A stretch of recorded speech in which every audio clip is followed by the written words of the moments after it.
Everybody, kindly please stand up. And Mamarto, please lead the prayer.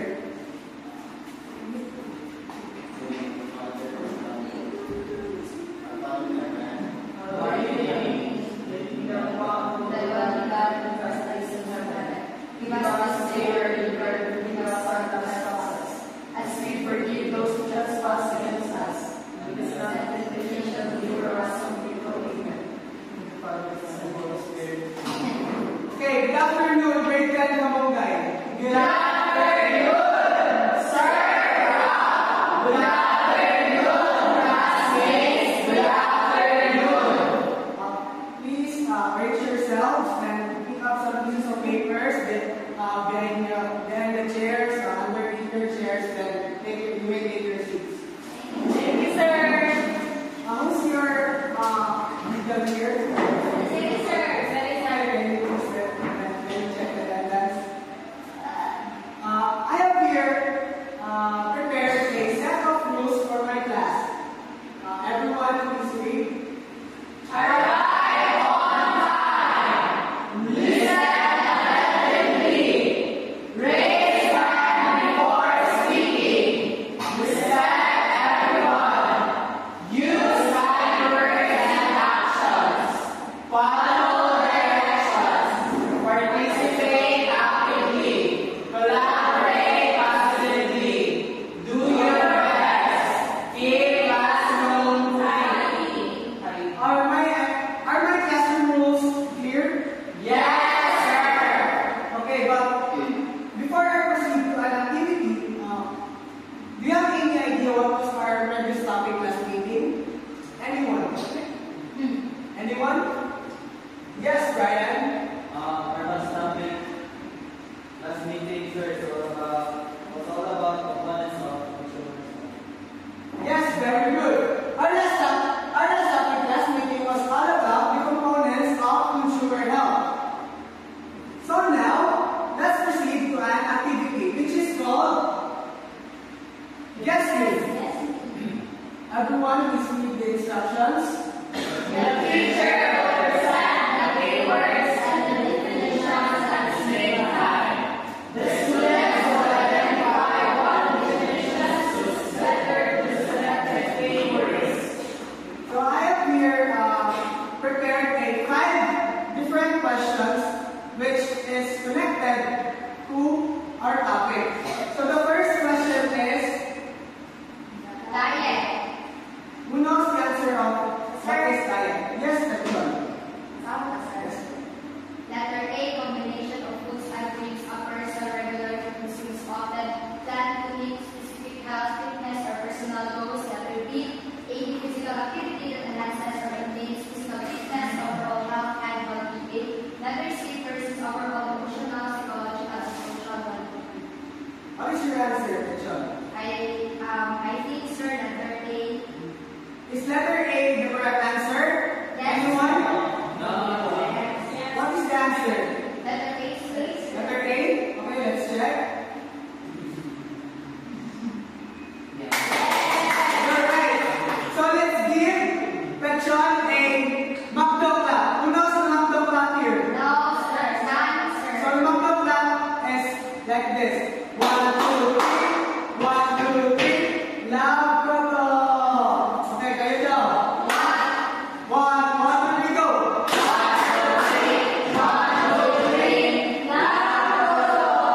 Very good. So the next question is exercise. What is exercise for you guys? In your own opinion? Yes, Mendoza, please read. Exercise. A. Combination of foods and drinks a person regularly consumes, often planned to meet specific health, fitness, or physical goals. B. A. Physical activity that enhances and maintains physical fitness, overall health, and well-being. C. Person's overall emotional, psychological, and social well-being. What is And your I answer? think the answer is B. Sir. Letter B. Is letter B is the right answer for exercise? Yes. Okay, let's check. Oh, Mendoza got the right answer. So let's give a Jollibee clap to Mendoza. Who knows the Jollibee clap here? Wala, sir. So the Jollibee clap is like this. 1, 2, 3. 1, 2, 3.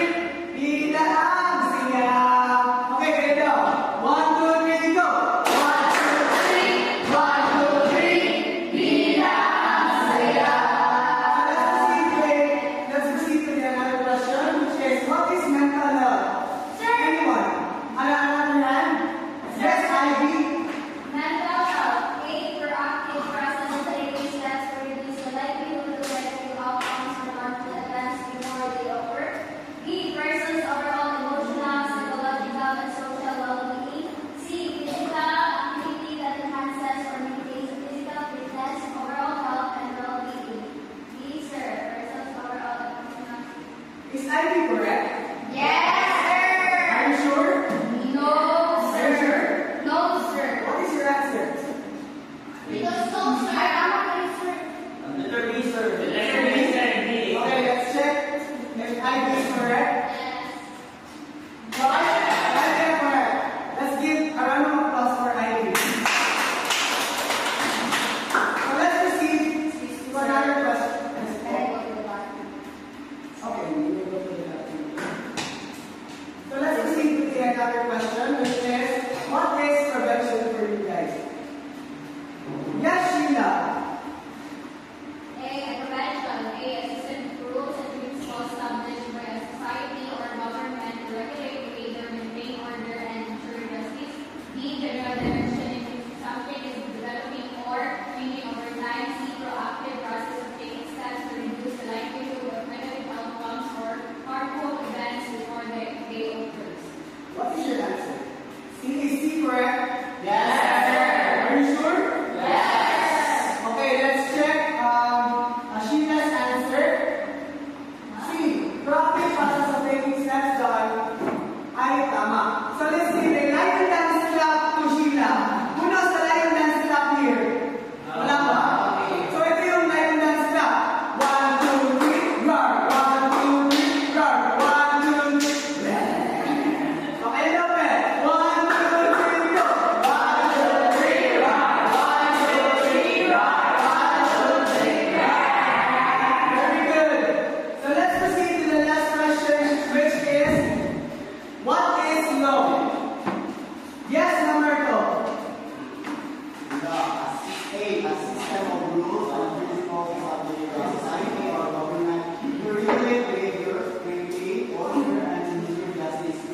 General direction in which something is developing or changing over time. C. Proactive process of taking steps to reduce the likelihood of negative outcomes or harmful events before they occur. Letter A, positive. Letter A, positive. What is your answer? A, positive. Is it letter A? Yes, Are you sure? sir. Yes. Okay, let's check if Marco's answer is correct. Very good. So let's give a round of applause for Marco. So, do you have any ideas what is our topic for today? Anyone? Does anyone know? Yes, Lee? Do you have any idea? Anyone? Sir, I think sir our topic for today is all about this and our service and like sir. Sir, can I call sir? Oh, you may go. Brian, You sir. can call a friend. Yes, Brian. I think it's all about the laws of the environment. Laws of environment. Thank you. Anyone? Yes, Angel. I think, sir, our topic for today is all about physical activity. Physical activities. Maybe. Anyone?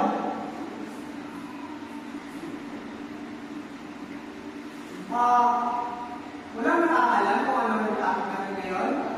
Yes, Angelica.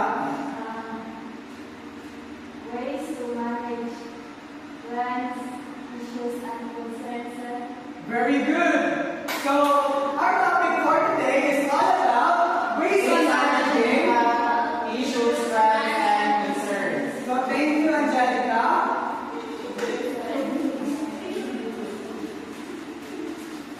So now, we will proceed to our second activity, which is called the reporting activity. Can everyone read? But before that, everyone, let's read the objectives first.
1? Group 1. I'm group two. You're for group 2. You have 5 minutes to brainstorm with each other with your group mates.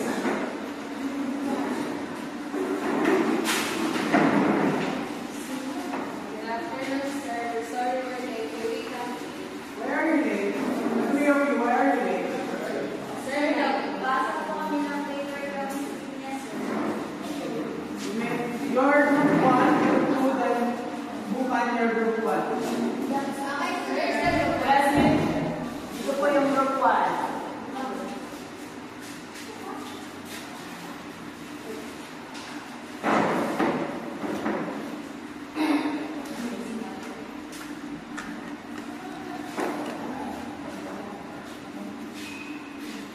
Group 1.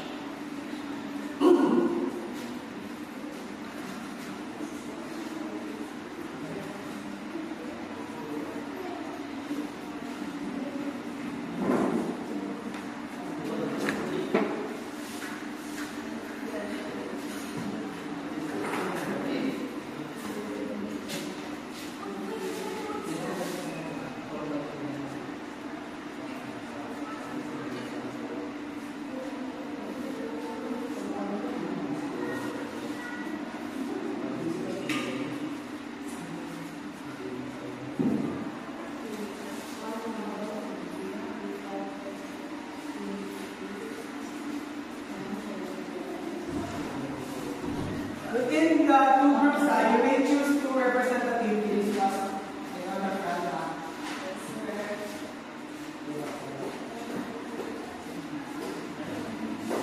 Three minutes left.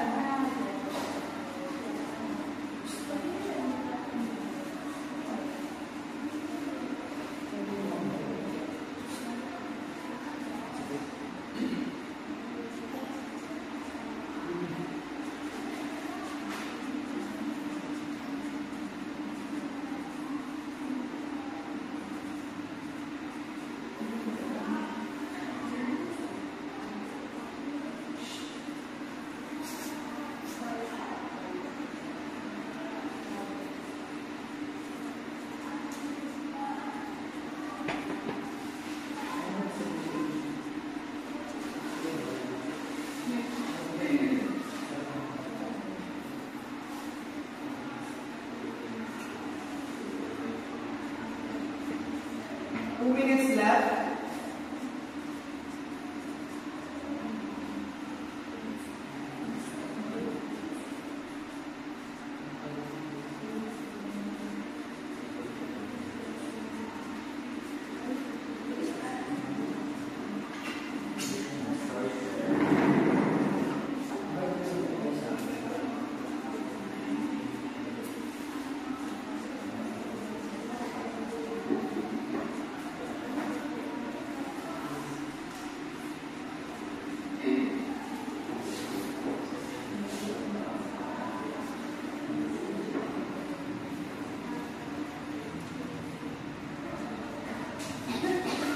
We've got 1 minute left. We're done, sir. If you're done, let me move it here.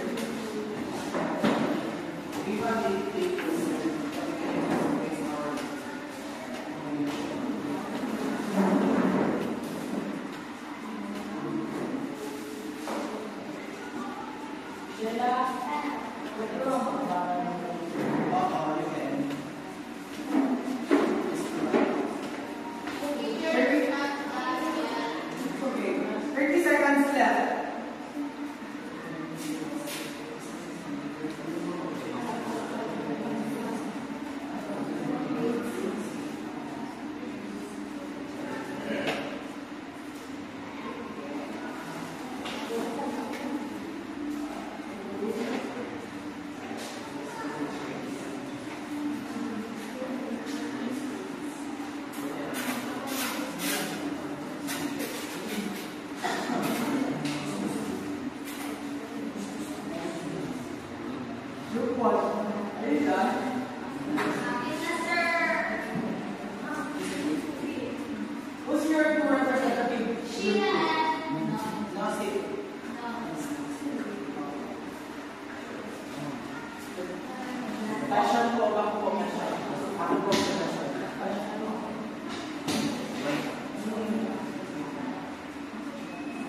go back to your number 6 now.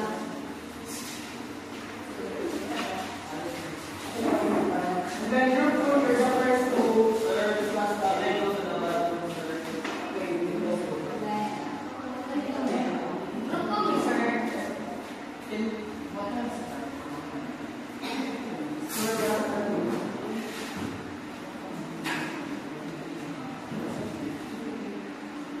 You will start now.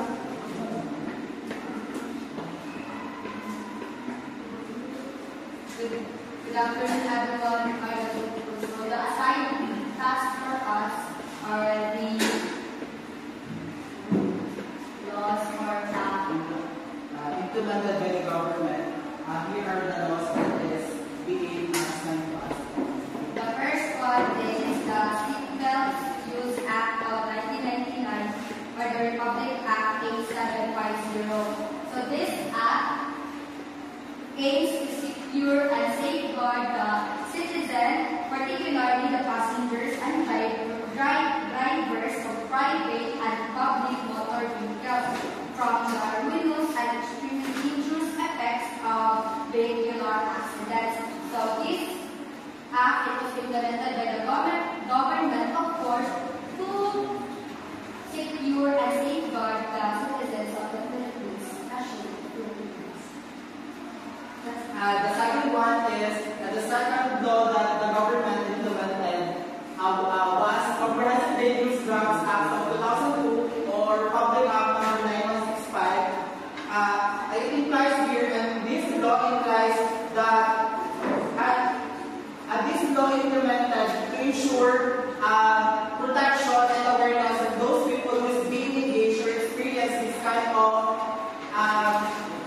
a problem wherein people is engaging to drugs, and also not just in physical but also giving awareness sa ating mental well-being. Second one is National Environmental Awareness and Education Act of 2008 or RA number 9512. It's a very clear and it's a very clearly that this law is implemented for us to be able to promote environmental awareness so that we will be able to help the people in the community to maintain the cleanliness of our environment. Okay, thank you, group 2. Next, group 1. Who's the presentation for group 1? That's good. The first Republic Act of 1991 is the Republic Act 7394 or the Consumer Act of 2013. This Republic Act is a national policy that aims to protect the interest of the consumer and buyers of products and services to promote consumer general welfare and to set and maintain customer conduct for both business and industrial sectors. Second act of the Philippines is the Act of 1998 or RA 8540. It means the Philippines AIDS Prevention and Control. This act promulgates policies and prescribed measures for the prevention and control of AIDS or HIV. So there are so many programs that they implemented just to announce to individual that about the HIV or AIDS. The last act, the Cybercrime Prevention Act of 2024, RA 10175. So, with the advancement of technology, there are various platforms where we can express ourselves, and especially, it can cause us good or harm. And then, this cybercrime, this is a crime that is taken through online, and this cybercrime this will serve us as protection and awareness to everyone. If someone has an experience of bullying through online or any cybercrime, they can file a case or sue a person under this Republic Act, which is the Cybercrime Prevention Act of 2024. Thank you, Representative. So, I've gathered here 6 laws, or 6 implemented laws in the Philippines, which are the Consumer Act of the Philippines, Philippine AIDS Prevention and Control Act of 1998, the Cybercrime Prevention Act of 2012, the Comprehensive Dangerous Drugs of 2002, the National Environmental Awareness and Education Act of 2008, and the Seatbelt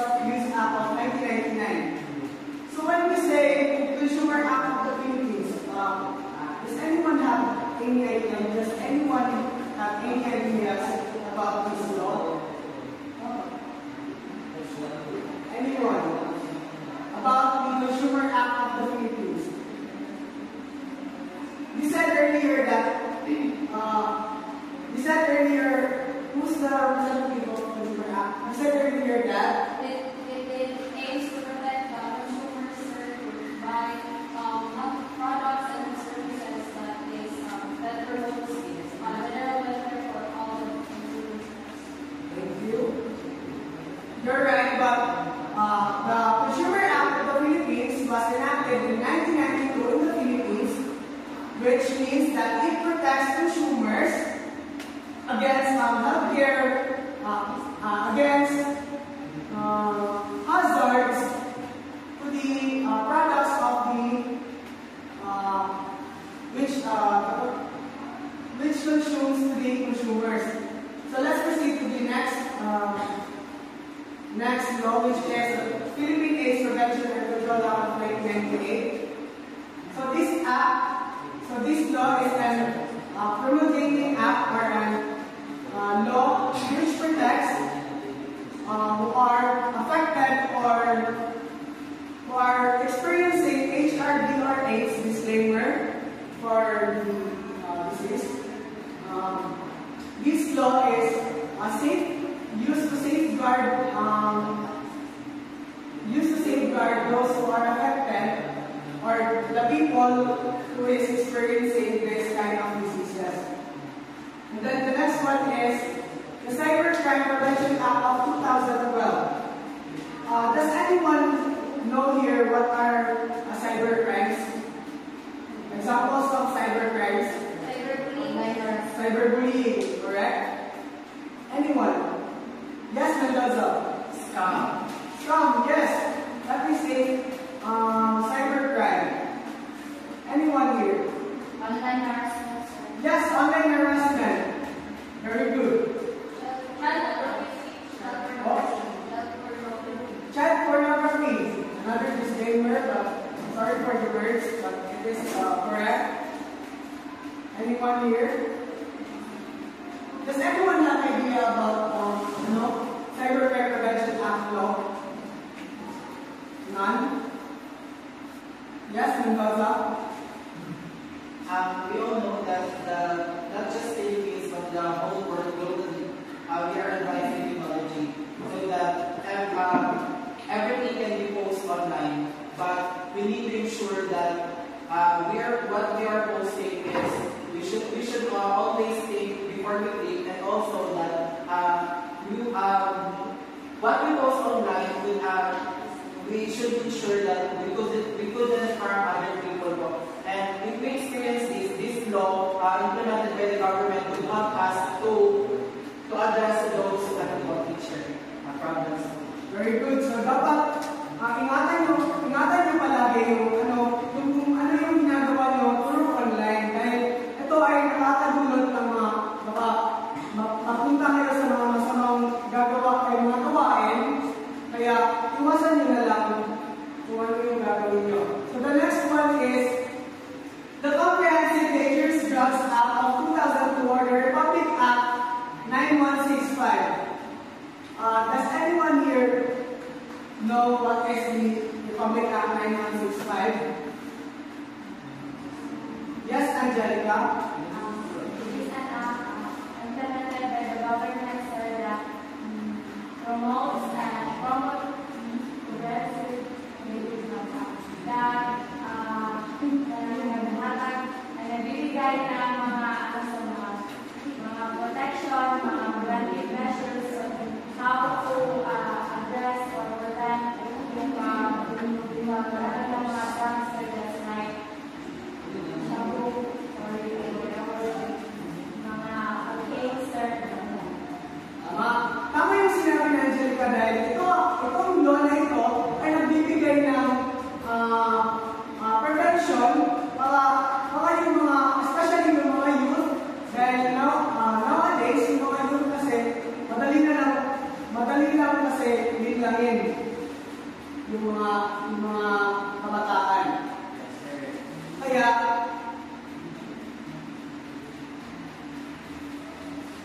let's proceed to the last, last law, which is the National Environmental Awareness and Education Act of 2008. So, a very, very explanatory because we say environmental awareness. Ito ay nagbibigay ng yung law na ito ay nagbibigay ng awareness para sa society or community na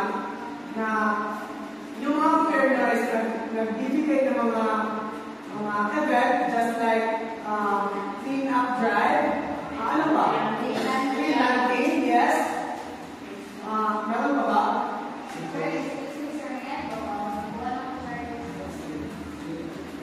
Ano pa yung mga ginagawa ng regarding sa environment?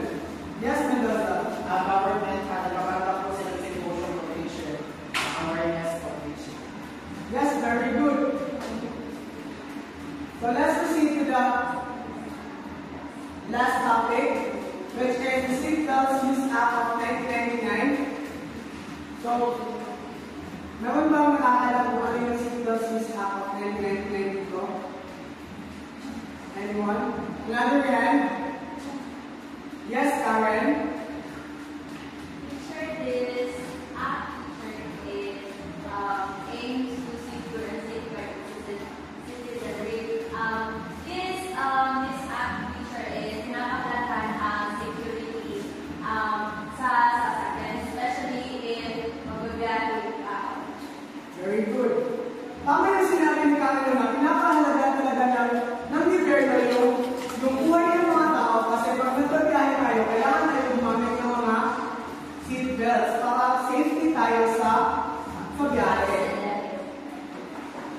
So now, let's proceed to another topic which is reacting. Everyone read. On your journey, the first activity, which discusses the government's role in monitoring health issues, trends, and concerns, take 3 minutes to reflect on what you have learned. Write a short paragraph, 2 to 3 sentences, and answer the following questions. Okay, everyone, please get one more sheet of paper. And then you answer these 2 questions. And I will give you 3 minutes for this one. The time starts now.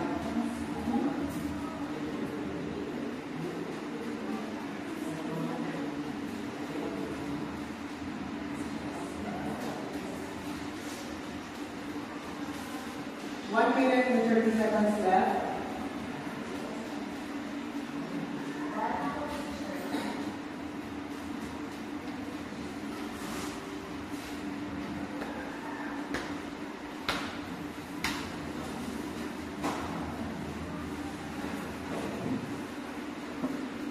You have 1 minute left.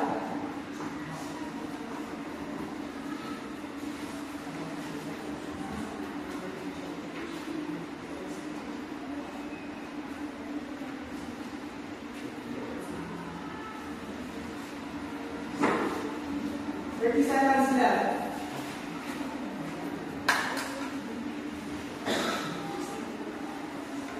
Basta ba kayo? Yes, teacher. So now, I will pick a random students here to answer these 2 questions.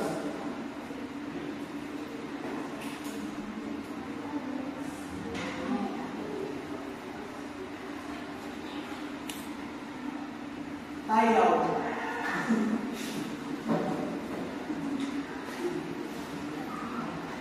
Okay, tayo. How do you feel about the government's efforts in managing health issues? I feel the government's efforts in managing health issues. So I feel the concerns of the government, sir, especially in every community, that the people around there is very, kailangan nilang mag-maintain na malinis na environment. Sa environment lang ba nag-focus yung government? Really?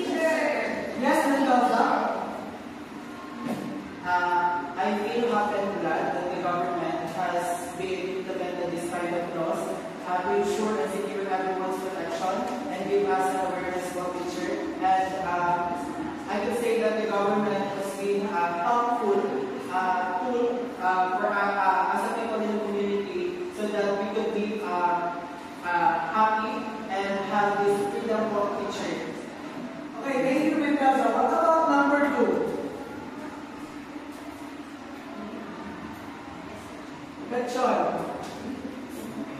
How have these efforts impacted your community or family? So these efforts that has been given by the government impacted our community or the family to feel safe and secure, especially also they feel to have a peace and order in the community. Thank you. Then I will pick another one. Sinabi. How have these efforts impacted the community or family? So it gives a good impact on the community or my family is because they give a support and safety on us. Okay, thank you, Mamarto. I will pick another one. Mabuaya. These efforts have a big impact in our community, especially in my family picture, because with these efforts picture, nagkaroon ng awareness sa mga maaaring mangyari picture game. Walang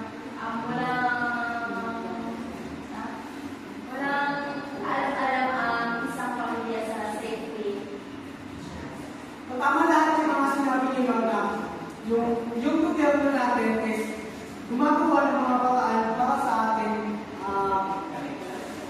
ating kaligtasan. Yes. So now, let's proceed to our next activity, which is performing. Everyone, angry. Within the same group, the students will perform a specific scenario that shows the ways to manage health issues, events, and concerns. Each group will be given 3 minutes to practice and brainstorm with their respective group, and 2 minutes to perform. Dito yung group 2 again, then going yung group 1. Then one representative to pick one scenario. Sino yung representative sa group 1? Group 1. You have 3 minutes to practice.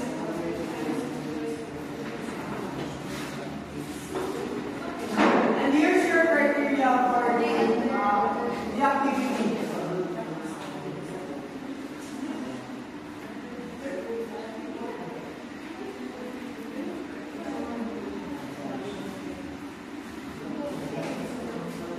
James, what is your group?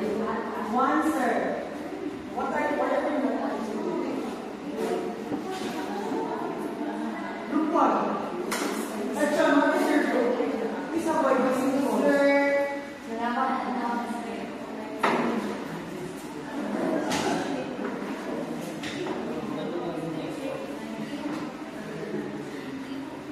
We have 2 minutes left.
all call teacher. Thank you, Principal. Here's our left hand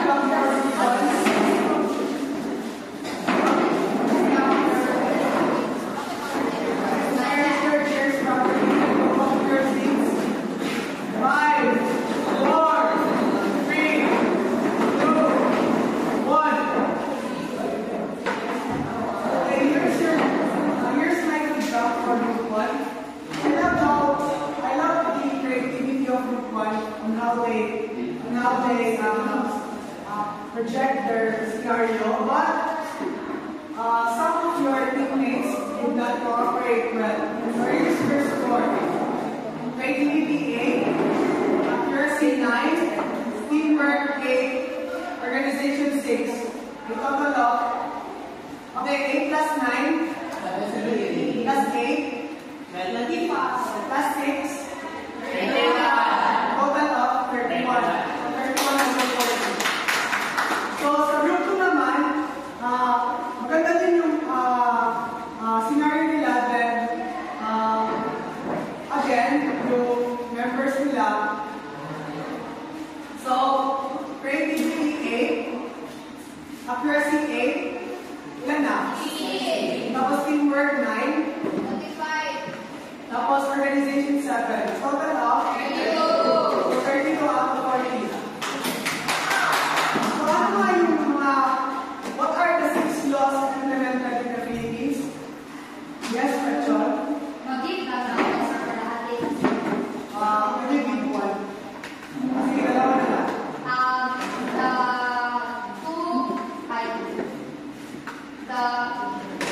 Two implemented laws.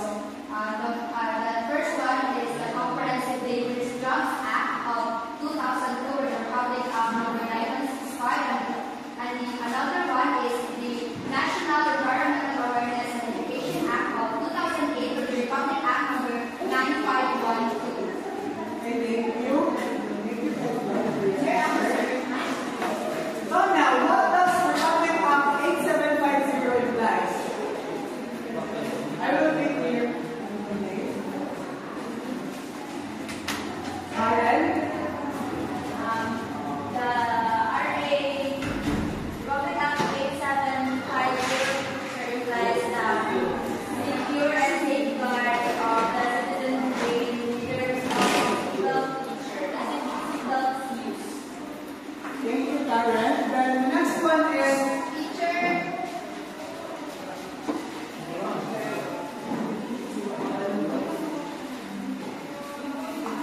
yes, Bukal. State the importance of implementing these laws or policies in our country. Teacher, those laws are very important for maintaining and ensuring the security and the well-being of all citizens within our country. Thank you. Here's your award. Then the last one is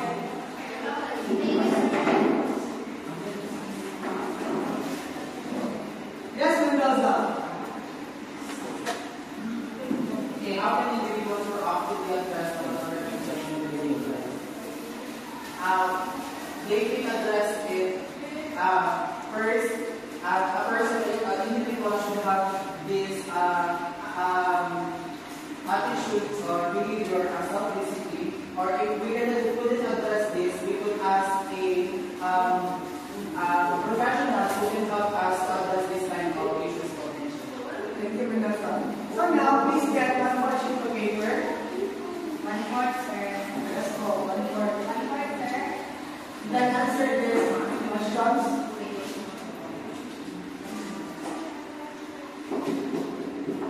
Tapos na, sir.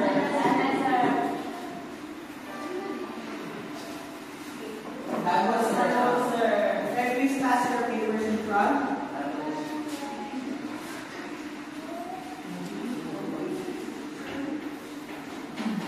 So for your assignment, everyone, I need everyone to read.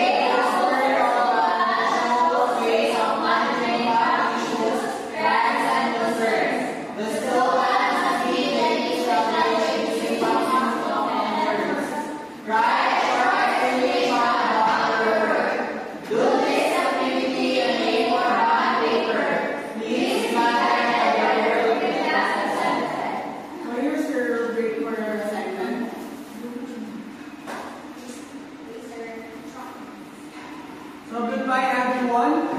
Good.